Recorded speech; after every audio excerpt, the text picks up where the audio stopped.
বন্ধুরা, তোমরা সবাই কেমন আছো? আশা করি সবাই ভালো আছো। আজকে আবার একটা নতুন ভিডিও নিয়ে চলে এসেছি। আজকে আমরা যাচ্ছি ভাইরাল প্লেস। জায়গাটা হলো রূপাহারের বেলুন বা খেসড়াডিগি। এটা রায়গঞ্জের মধ্যে পড়ে। আমি এখন বর্তমান রায়গঞ্জ শিলিগুড়ি মোড়ে আছি, আর আমাকে আমার বন্ধু আনতে আসলো ফারুক।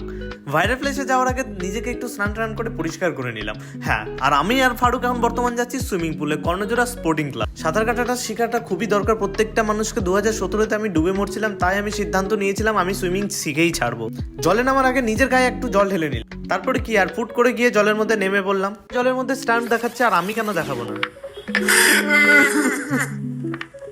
জলে সাঁতার দিতে দিতেও 5 টাকা আমি কুড়িয়ে পেলাম, দেখছো? কারণ রিজন কি, এর আগের ভিডিওতে আমি বলেছিলাম আমার বাড়িতে মানি প্ল্যান্টের গাছ আছে, তাই টাকা আমার আগে পিছে ঘুরে বেড়ায়। হাতে আসতে চায় না, সেটা আলাদা ব্যাপার। সুইমিং করে টোরে আমরা বেরিয়ে পড়লাম আমাদের গন্তব্যের জন্য, যেটা হলো রূপাহারের বেলুন। রূপাহারে ঢুকার আগে ফারুক বললো তার খিদে পেয়ে গেছে, তাই ফারুককে ঝটপট কিছু খাইয়ে নিয়ে আবার আমরা গন্তব্যের জন্য বেরিয়ে পড়লাম।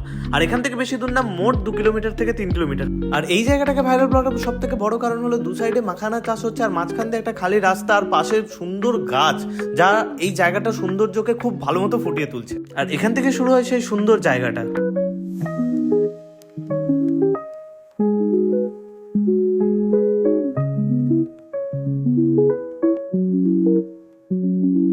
জায়গাটা সৌন্দর্যের কারণে এটা ভাইরাল হয়েছিল, আর এই ভাইরাল জায়গাতে কিছু ভাইরাসরা এসে খুব জ্বালাতন শুরু করেছিল। বাইক এমনভাবে কয়েকজনা চালাচ্ছিল যে এটা একদম ঠিক না, কারণ ওরা নিজেদের সেফটির কথা না ভাবলেও অন্যের সেফটির কথাটা ভাবা উচিত তাদের।